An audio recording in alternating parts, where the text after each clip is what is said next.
The Colour of Magic by Terry Pratchett. The podcast versions of the original Facebook live readings by Matthew Ogden, the Bearded Wit. Please bear in mind, as usual, that these are live recordings, so there are the odd fluff here and there, the odd stumble, and quite often laughter, as the reader appreciates the humour along with you, the listener. Don't forget to like, share, and make sure that absolutely everybody you know that might like this is aware of these recordings. Thanks very much. Before we start, I would ask you to go over to patreon.com/thebeardedwit and become a patron of the podcast. This podcast is only possible because of the generosity of my patrons. You can become a patron from as little as $5 a month, which is the price of a good cup of coffee, or even a bad cup of coffee in some places. But that does mean that I'm able to keep recording this material and get it out there for you as soon as possible after broadcast on Facebook. So the link is patreon.com/thebeardedwit. $5 a month makes all the difference in the world to me. I'd like to thank all of the patrons that have supported me so far, and I hope the new patrons will enjoy what I do as much as everyone else does. Thanks very much. Now then, sit back, put your feet up, and enjoy the reading. Part 2. A quick recap. Where are we? We have discovered that the greatest city on the Discworld, Ankh-Morpork, is burning, or has been burning. And we have discovered that the reason for it burning is an individual called Twoflower. And we have discovered that Twoflower has been knocking around with a wizard called Rincewind. We don't know much more than that. Last week we saw Twoflower's arrival. Good afternoon, Peggy. We have seen the arrival of Twoflower in the docks at Morpork. And we've discovered that he's got an awful lot of cash, an awful lot of gold, no idea how much it's worth in Ankh-Morpork. And he has been taken to the Broken Drum, which is probably the most down-and-out den of thieves in Ankh-Morpork that you could possibly find. But he seems to have an ace up his sleeve in that he has a sapient pearwood piece of luggage. And that sapient pearwood piece of luggage is probably worth more than all the gold he's got inside it. The person that really knows that is Rincewind, who we've been introduced to. And Rincewind is busy trying to save poor little Twoflower from himself and getting lynched by mobs. So he's also worked out that Twoflower is from a mythical thing called the Counterweight Continent. That's where we got to at the end of the last reading. Shall we crack on? Have you all got cups of tea, tipples, feet up, chilled out? Marvellous. Let us begin. 3 streets away, an old man dropped a coin into a saucer of acid and swirled it gently. Broadman waited impatiently, ill at ease in a room made noisome by vats and bubbling beakers, lined with shelves containing shadowy shapes suggestive of skulls and stuffed impossibilities. "Well?" he demanded. "One cannot hurry these things," said the old alchemist peevishly. "Assaying takes time." "Ah." He prodded the saucer, where the coin now lay in a swirl of green colour. He made some calculations on a scrap of parchment. "Exceptionally interesting," he said at last. "Is it genuine?" The old man pursed his lips. "It depends on how you define the term," he said. "If you mean, is this coin the same as, say, a $50 piece, then the answer is no. I knew it!" screamed the innkeeper, and started toward the door. I'm not sure that I'm making myself clear," said the alchemist. Broadman turned around angrily. "What do you mean?" "Well, you see, what with one thing and another, our coinage has been somewhat watered over the years. The gold content of the average coin is barely 4 parts in 12, the balance being made up of silver, copper." "What of it?" "I said this coin isn't like ours. It is pure gold." After Broadman had left, at a run, the alchemist spent some time staring at the ceiling. Then he drew out a very small piece of thin parchment, rummaged for a pen amongst the debris on his workbench, and wrote a very short, small message. Then he went over to his cage of white doves, black cockerels, and other laboratory animals. From one cage he removed a glossy-coated rat, rolled the parchment into the file attached to a hind leg, and let the animal go. It sniffed around on the floor for a moment, and then disappeared down a hole in the far wall. At about this time, a hitherto unsuccessful fortune-teller living on the other side of the block chanced to glance into her scrying bowl, gave a small scream, and, within the hour, had sold her jewellery, various magical accoutrements, most of her clothes, and almost all her other possessions that could not be conveniently carried on the fastest horse she could buy. The fact that later on, when her house collapsed in flames, she herself died in a freak landslide in the Moorpork Mountains, proves that death, too, has a sense of humour. Also, at about the same moment as the homing rat disappeared into the maze of runs under the city, scurrying along in faultless obedience to ancient instinct, the patrician of Ankh-Morpork picked up the letters delivered that morning by Albatross. He looked pensively at the topmost one again, and summoned his chief of spies. And in the Broken Drum, Rincewind was listening open-mouthed as Twoflower talked. "So I decided to see for myself," the little man was saying. 8 years saving up this has cost me, but worth every half rhino. I mean, here I am, in Ankh-Morpork, famed in song and story, in the streets that have known the tread of Herrick Whiteblade, run the barbarian, braved the hublander and the weasel. It's all just like I imagined, you know?" Rincewind's face was a mask of fascinated horror.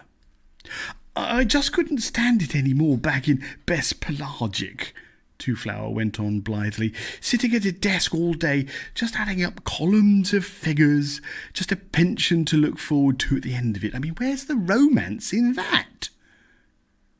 "Twoflower," I thought, "it's now or never. You don't just have to listen to stories, you can go there. Now's the time to stop hanging around the docks listening to sailors' tales." So I compiled a phrase book and bought a passage on the next ship to the Brown Islands. "No guards?" murmured Rincewind. "No? Why? What have I got that's worth stealing?" Rincewind coughed. "You have gold," he said. "Oh, barely 2,000 rhino. Hardly enough to keep a man alive for more than a month or two. At home, that is. I imagine they might stretch a little further here. Would a rhino be one of those big gold coins? Said Rincewind. Yes. Twoflower looked worriedly at the wizard over the top of his strange seeing lenses.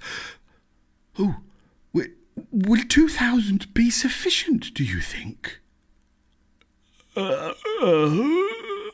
Croaked Rincewind. Yes, sufficient. Oh, good. Is everyone in the Agatean Empire as rich as you? Me? Rich? Bless you. Whatever put that idea into your head? I am but a poor clerk. Did I pay the innkeeper too much, do you think? He might have settled for less, Rincewind conceded. I shall know better next time. I can see I have a lot to learn. An idea occurs to me. Rincewind, would you perhaps consent to being employed as perhaps the word guide would fit the circumstances? I think I could afford to pay you a rhino a day. Rincewind opened his mouth to reply, but felt the words huddle together in his throat, reluctant to emerge in a world that was rapidly going mad. Twoflower blushed. I have offended you, he said. It was an impertinent request to make of a professional man such as yourself. Doubtless you have many projects you wish to return to, some works of high magic, no doubt. No, said Rincewind faintly. Not just at present. A rhino, you say? One a day? Every day? I think perhaps in the circumstances I should make it 1 1/2 rhino per day, plus any out-of-pocket expenses, of course.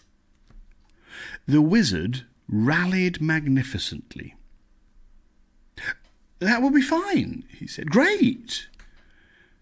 Twoflower reached into his pouch and took out a large round gold object, glanced at it for a moment and slipped it back. Rincewind didn't get a chance to see it properly. I think, said the tourist, that I would like a little rest now. It was a long crossing. And then perhaps you would care to call back at noon and we can take a look at the city. Sure. Then please be good enough to ask the innkeeper to show me to my room. Rincewind did so, and watched the nervous Broadman, who had arrived at a gallop from some back room, lead the way up the wooden steps behind the bar. After a few seconds, the luggage got up and pattered across the floor after them. Then the wizard looked down at the 6 big coins in his hand.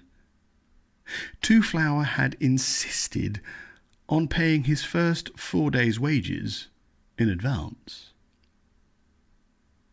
Hugh nodded and smiled encouragingly. Rincewind snarled at him. As a student wizard, Rincewind had never achieved high marks in precognition, but now unused circuits in his brain were throbbing, and the future might as well have been engraved in bright colours on his eyeballs. The space between his shoulder blades began to itch. The sensible thing to do, he knew, was to buy a horse. It would have to be a fast one, and expensive. Offhand, Rincewind couldn't think of any horse dealer he knew who was rich enough to give change out of almost a whole ounce of gold. And then, of course, the other 5 coins would help him set up a useful practice at some safe distance, say 200 miles. That would be the sensible thing. But what would happen to Twoflower? All alone in a city where even the cockroaches had an unerring instinct for gold. A man would have to be a real heel to leave him.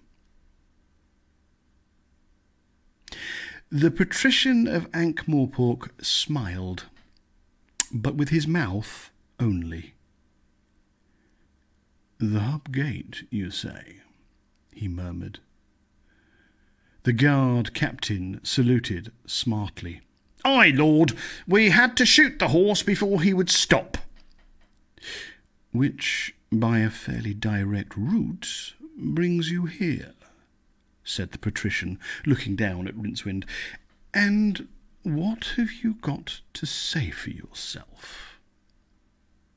It was rumoured that an entire wing of the patrician's palace was filled with clerks who spent their days collating and updating all the information collected by their master's exquisitely organised spy system.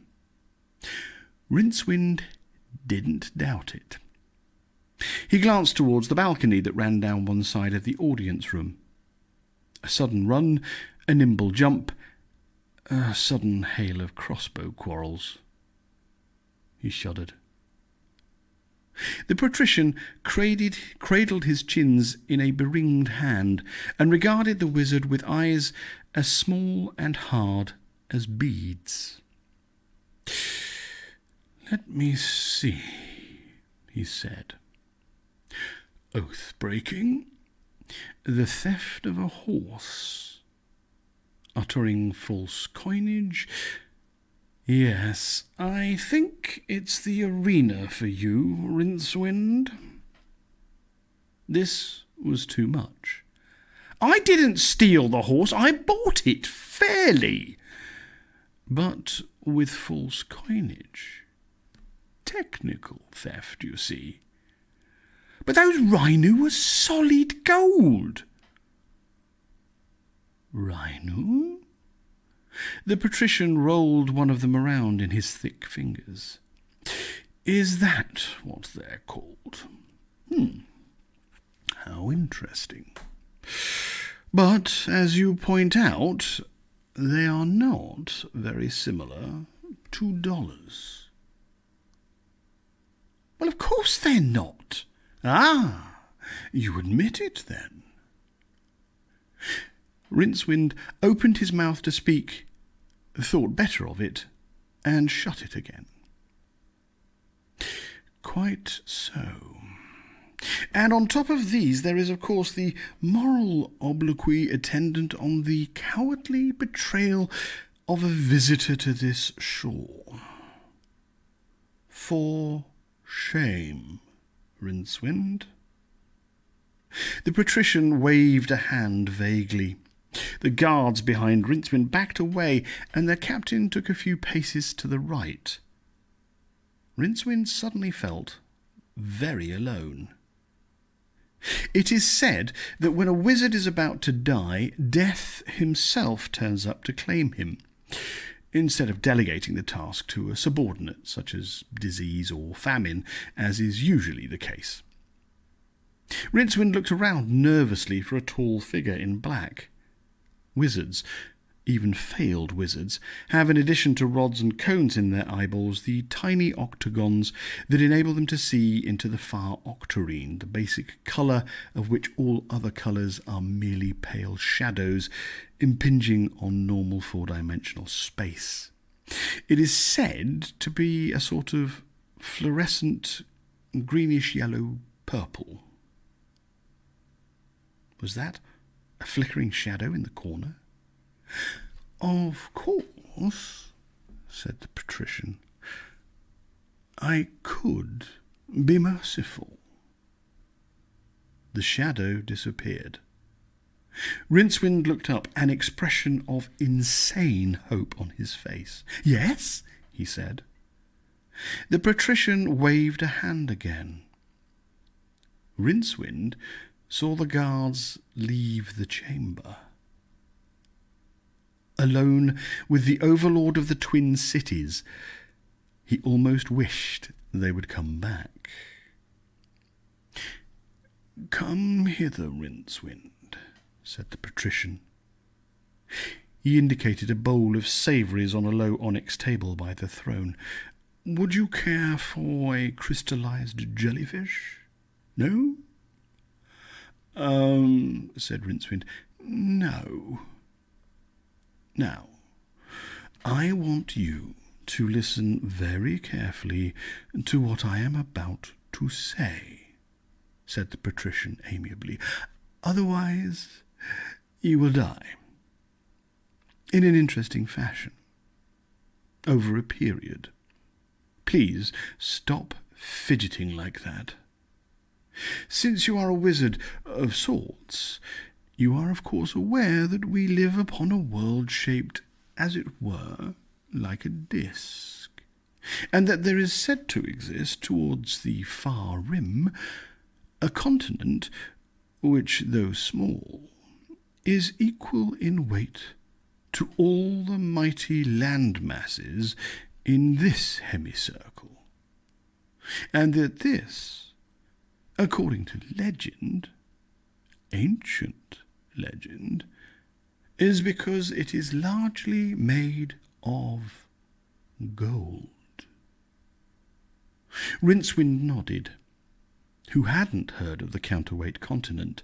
Some sailors even believed the childhood tales and sailed in search of it. Of course, they returned either empty-handed or not at all, probably eaten by giant turtles, in the opinion of more serious mariners.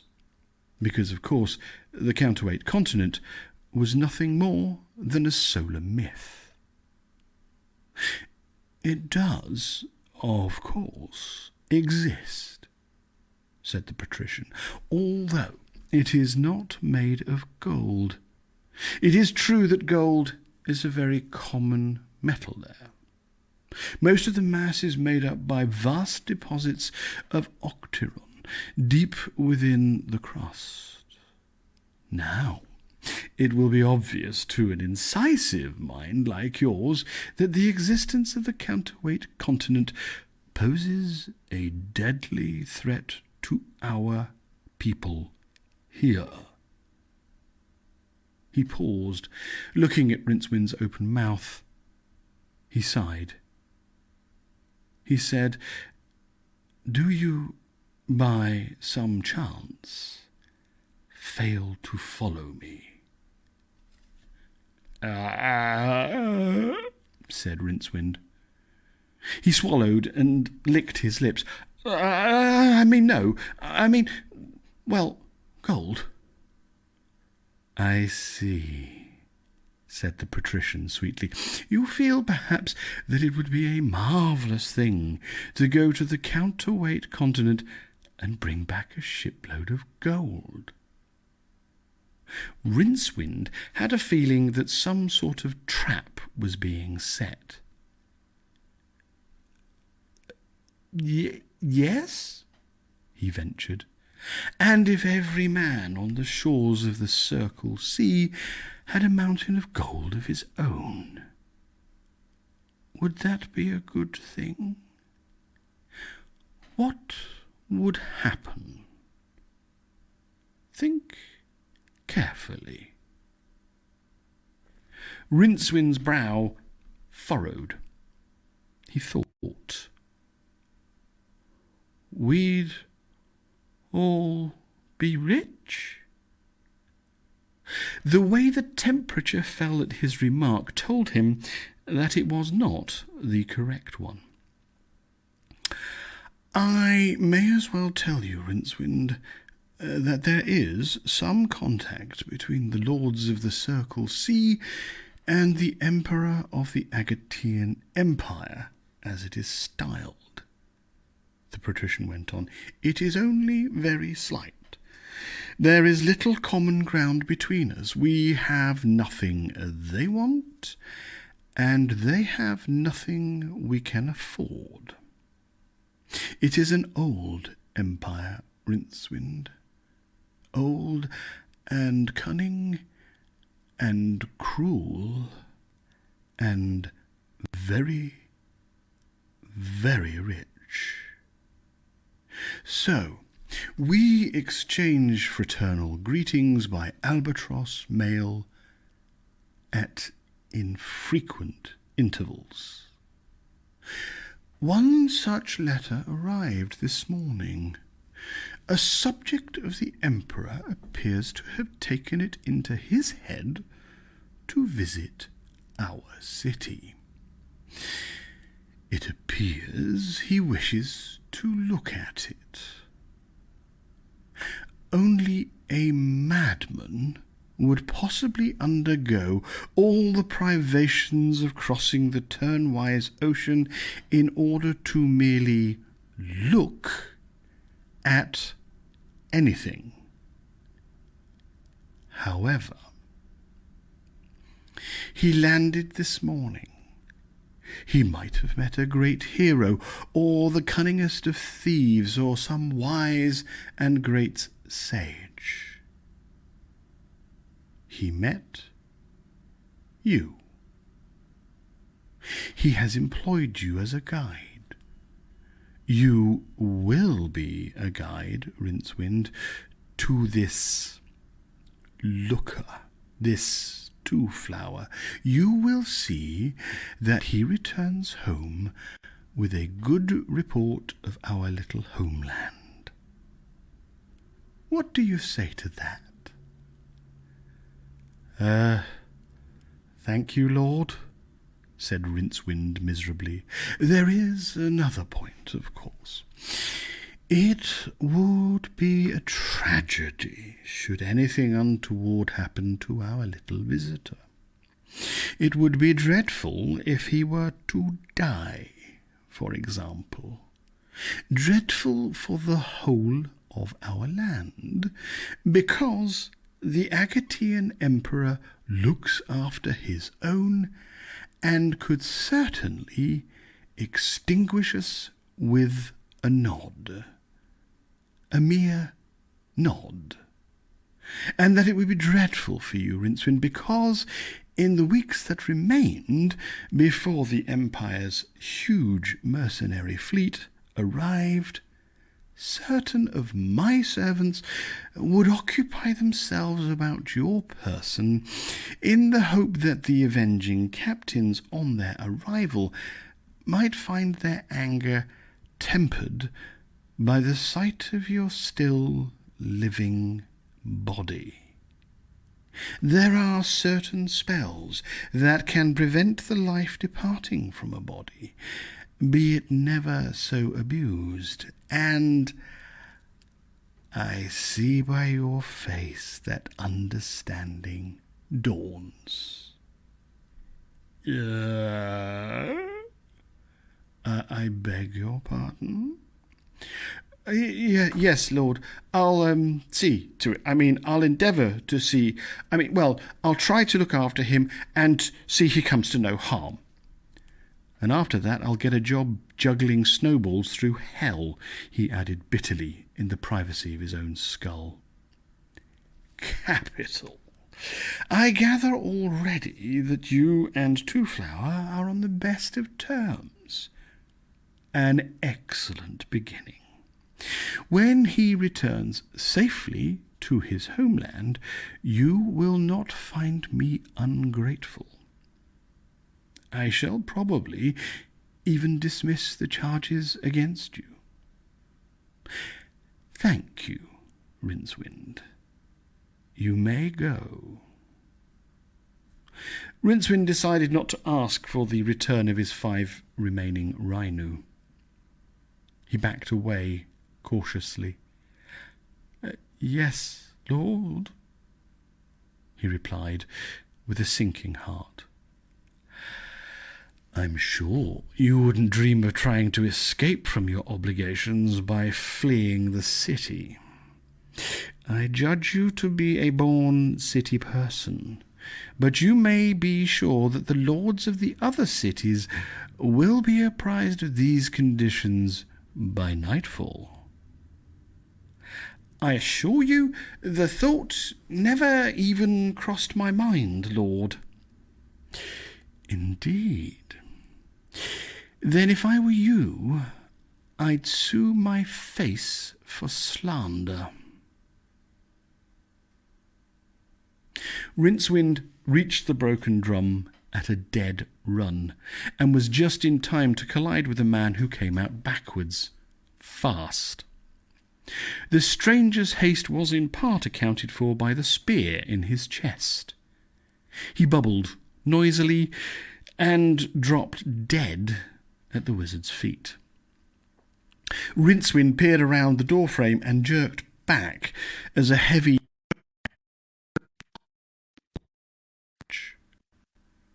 It was probably a lucky throw.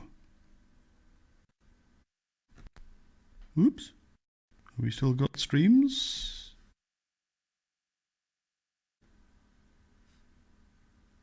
Okay, looks like we had a glitch. Sorry about that. I'll start that that bit again. Rincewind. Rincewind, Rincewind, Rincewind, Rincewind, Rincewind. Rincewind reached the broken drum at a dead run, and was just in time to collide with a man who came out backwards, fast. The stranger's haste was in part accounted for by the spear in his chest. He bubbled noisily and dropped dead at the wizard's feet. Rincewind peered around the doorframe and jerked back as a heavy throwing axe whirred past like a partridge. It was probably a lucky throw, a second cautious glance told him. The dark interior of the drum was a broil of fighting men, quite a number of them. A third and longer glance confirmed. Quite a number of them in bits. Rincewind swayed back as a wildly thrown stool sailed past and smashed on the far side of the street. Then he dived in. He was wearing a dark robe, made darker by constant wear and irregular washings. In the raging gloom, no one appeared to notice a shadowy shape that shuffled desperately from table to table. At one point, a fighter, staggering back, trod on what felt like fingers. A number of what felt like teeth bit his ankle. He yelped shrilly and dropped his guard just sufficiently for a sword, swung by a surprised opponent, to skewer him. Rincewind reached the stairway, sucking his bruised hand and running with a curious bent-over gait. A crossbow quarrel thunked into the banister rail above him, and he gave a whimper. He made the stairs in one breathless rush, expecting at any moment another more accurate shot. In the corridor above he stood upright, gasping, and saw the floor in front of him scattered with bodies. A big, black-bearded man with a bloody sword in one hand was trying a door handle.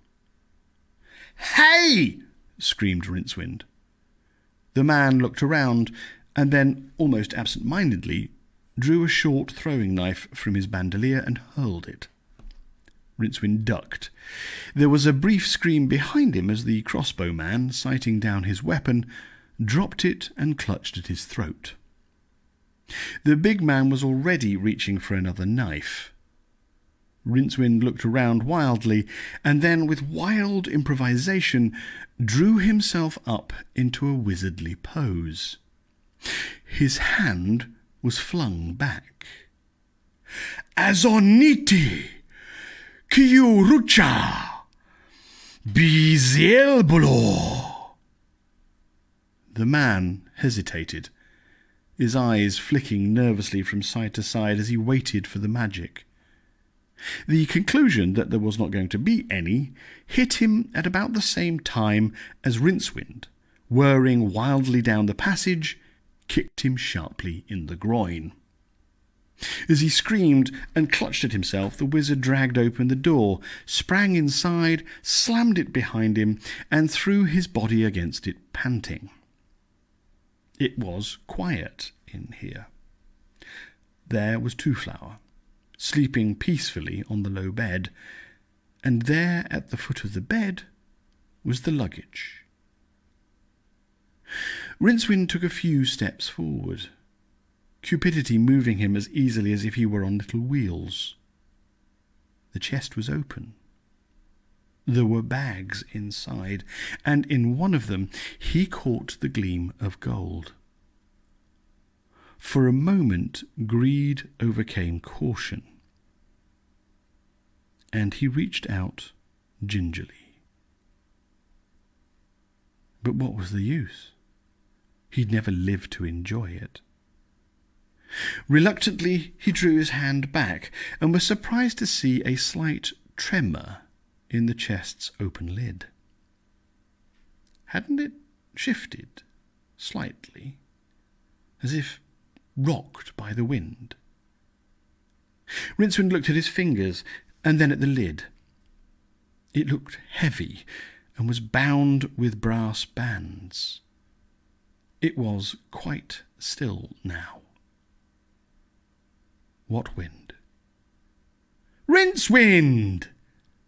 Twoflower sprang off the bed.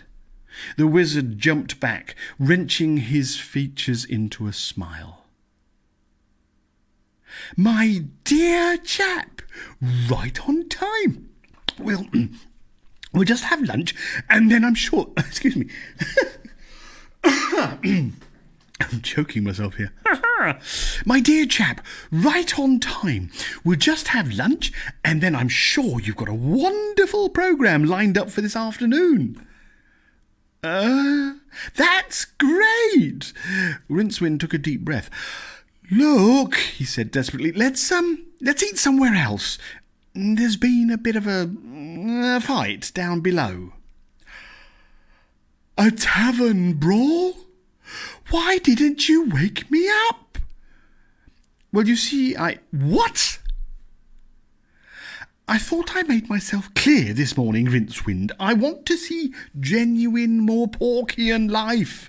The slave market, the whore pits, the temple of small gods, the beggars' guild, and a genuine tavern brawl. A faint note of suspicion entered Twoflower's voice. You do have them, don't you? You know, people swinging on chandeliers, sword fights over the table, that sort of thing, the sort of thing Hrun the Barbarian and Weasel are always getting involved in. You know, excitement. Rincewind sat down heavily on the bed. You want to see a fight, he said. Yes. What's wrong with that? Well, for a start, people get hurt. Oh, I wasn't suggesting we get involved. I just want to see one, that's all. And some of your famous heroes. You do have some, don't you? It's not all dockside talk. And now, to the wizard's astonishment, Twoflower was almost pleading. Oh, yeah, we have them all right, said Rincewind hurriedly. He pictured them in his mind and recoiled from the thought. All the heroes of the Circle C passed through the gates of Ankh-Morpork sooner or later. Most of them were from the barbaric tribes nearer the frozen hub, which had a sort of export trade in heroes. Almost all of them had crude magic swords, whose unsuppressed harmonics on the astral plane played hell with any delicate experiments in applied sorcery for miles around. But Rincewind didn't object to them on that score. He knew himself to be a magical dropout, so it didn't bother him that the mere appearance of a hero at the city gates was enough to cause retorts to explode and demons to materialise all throughout the magical quarter. No, what he didn't like about heroes was that they were usually suicidally gloomy when sober and homicidally insane when drunk. There were too many of them, too. Some of the most notable questing grounds near the city were a veritable hubbub in the season. There was talk of organising a rota. He rubbed his nose. The only heroes he had much time for were Bravd and the Weasel, who were out of town at the moment, and Hrun the Barbarian, who was practically an academic by hub standards in that he could think without moving his lips. Hrun was said to be roving somewhere, turnwise. Look, he said, have you ever met a barbarian? Twoflower shook his head. I was afraid of that, said Rincewind. Well, there was a clatter of running feet in the street outside, and a fresh uproar from downstairs. It was followed by a commotion on the stairs. The door was flung open before Rincewind could collect himself sufficiently to make a dash for the window. But instead of the greed-crazed madman he expected, he found himself looking into the round face of a sergeant of the watch. He breathed again.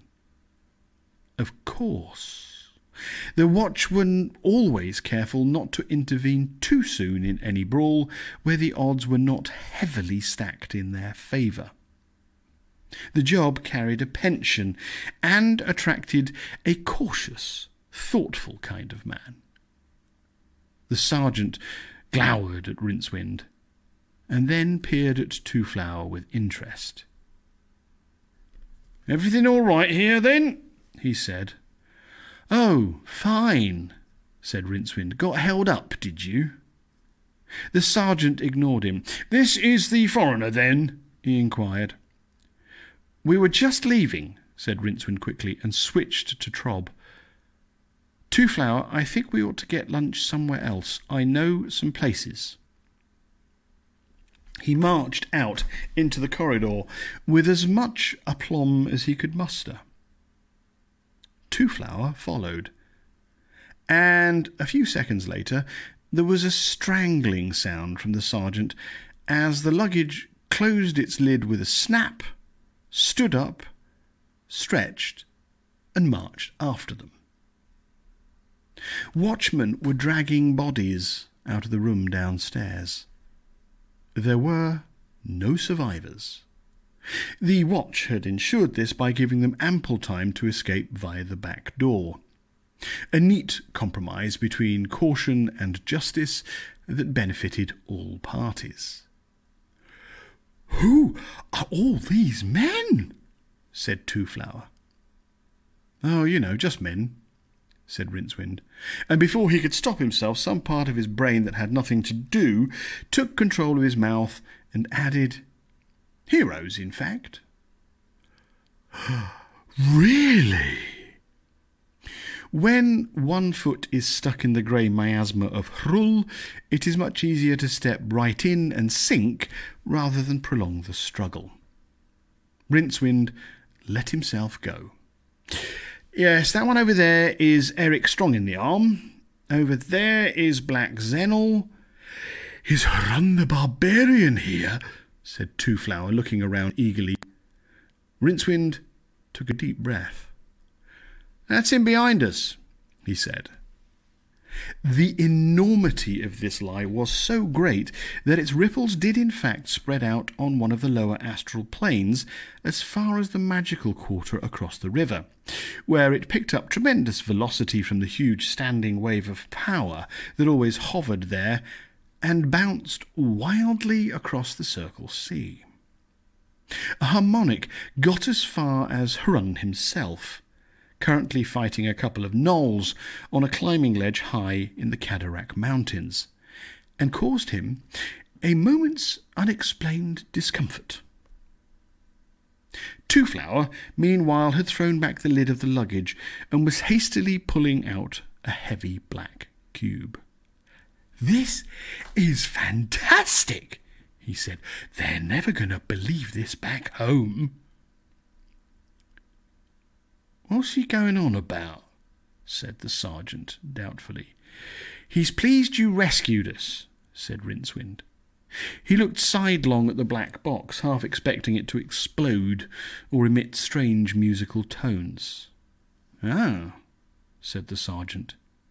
He was staring at the box too. Twoflower smiled brightly at them. "I'd like a record of the event," he said. Do you think you could ask them all to stand over by the window, please? This won't take a moment. And, Rincewind?" Yeah. Twoflower stood on tiptoe to whisper. "I expect you to know what this is, don't you?" Rincewind stared down at the box. It had a round glass eye protruding from the centre of one face, and a lever at the back. "Not holy," he said. "It's a device for making pictures quickly," said Twoflower. "Quite a new invention. I'm rather proud of it. But look, I don't think these gentlemen would... Well, I mean, they might be sort of apprehensive. Could you explain it to them? I'll reimburse them for their time, of course." "He's got a box with a demon in it that draws pictures," said Rincewind shortly. "Do what the madman says and he will give you gold." The watch smiled nervously. "I'd like you in the picture, Rincewind. That's fine." Twoflower took out the golden disc that Rincewind had noticed before, squinted at its unseen face for a moment, muttered, "30 seconds should about do it," and said brightly, "Smile, please." "Smile," rasped Rincewind. There was a whir from the box. "Right!" High above the disc, the second albatross soared. So high, in fact, that its tiny, mad orange eyes could see the whole of the world and the great, glittering, girdling circle sea. There was a yellow message capsule strapped to one leg. Far below it, unseen in the clouds, the bird that had brought the earlier message to the patrician of Ankh-Morpork flapped gently back to its home. Rincewind looked at the tiny square of glass in astonishment. There he was, all right, a tiny figure in perfect colour, standing in front of a group of watchmen whose faces were each frozen in a terrified rictus. A buzz of wordless terror went up from the men around him as they craned over his shoulder to look. Grinning, Twoflower produced a handful of the smaller coins Rincewind now recognised as quarter rhino. He winked at the wizard. "I had similar problems when I stopped over in the Brown Islands," he said. "They thought the iconograph steals a bit of their souls. Laughable, isn't it?" "Yeah," said Rincewind. Then, because somehow that was hardly enough to keep up his side of the conversation, he added, I don't think it looks very like me, though." "It's easy to operate," said Twoflower, ignoring him. "Look, all you have to do is press this button. The iconograph does the rest. Now, just stand over here next to Run, and you can take the picture. Oh, sorry, I'll stand over here next to Run, and you take the picture." The coins quietened the men's agitation in the way that gold can, and Rincewind was amazed to find half a minute later that he was holding a little glass portrait of Twoflower wielding a huge notched sword and smiling as though all his dreams had come true. They lunched at a small eating house next to the brass bridge, with the luggage nestling under the table. The food and wine, both far superior to Rincewind's normal fare, did much to relax him. Things weren't going to be too bad, he decided. A bit of invention and some quick thinking, that was all that was needed. Twoflower seemed to be thinking too. Looking reflectively into his wine cup, he said, "Tavern fights are fairly common around here, I expect." "Oh, fairly." "No doubt fixtures and fittings get damaged." Oh, I see. You mean like benches and whatnot?" "Yeah, I suppose so." "That must be upsetting for the innkeepers." "I've never really thought about it. I suppose it must be one of the risks of the job." Twoflower regarded him thoughtfully. "I might be able to help here," he said. "Risks are my business. I say, this food is a bit greasy, isn't it?" "Well, you did say you wanted to try some typical Morporkian food." said Rincewind. What was that about risks? Oh, I know all about risks. They're my business. I thought that's what you said. I didn't believe it the first time either. Oh, I don't take risks. About the most exciting thing that happened to me was knocking some ink over. I know, I assess risks, day after day.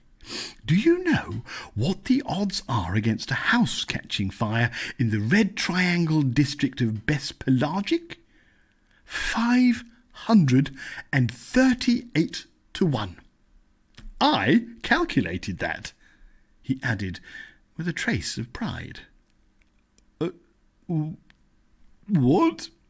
Rincewind tried to suppress a burp. Well, excuse me, what for? He helped himself to some more wine. For? Twoflower paused. I can't say it in Trob, he said. I don't think the Betrobi have a word for it. In my language, we call it... He said a collection of outlandish syllables. In sewer ants, repeated Rincewind. That's a funny word. What's it mean? Well, suppose you have a ship loaded with, say, gold bars. It might run into storms or be taken by pirates. You don't want that to happen, so you take out an insurance policy. I work out the odds against the cargo being lost based on weather reports and piracy records for the last 20 years, and then I add a bit. Then you pay me some money based on those odds. And the bit, Rincewind said, waggling a finger solemnly. And then, if the cargo is lost, I reimburse you. Rebus? Pay you the value of your cargo, said Twoflower patiently. I get it. It's a bit like a bet, right? A wager? Yeah, in a way, I suppose. And you make money in this insurance. It offers a return on investment, certainly. Wrapped in the warm yellow glow of the wine, Rincewind tried to think of insurance in Circle C terms. I don't think I understand this insurance, he said firmly, idly watching the world spin by. Magic. Now, magic I understand. Twoflower grinned. Magic is one thing, and reflected sound of underground spirits is another. What?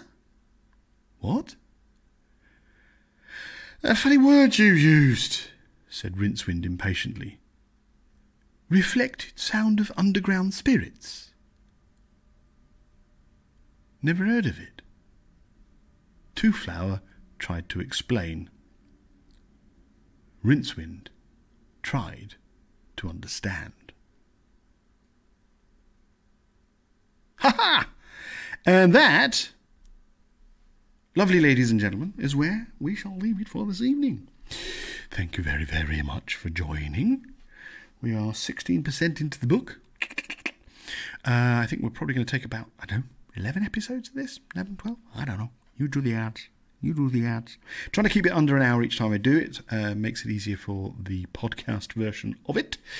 Thank you so much, all of you, for joining. Once again, if you are not already a patron, please do give some thought to going over to patreon.com/thebeardedwit and signing up to be a patron from as little as $5 a month. Or going and making a one-off at supporter.acast.com/the-bearded-wit. But other than that, it's been a delight to see you. As I just have a quick look, see who is anyone else has said hello whilst I've been talking. Peggy, thanks so much.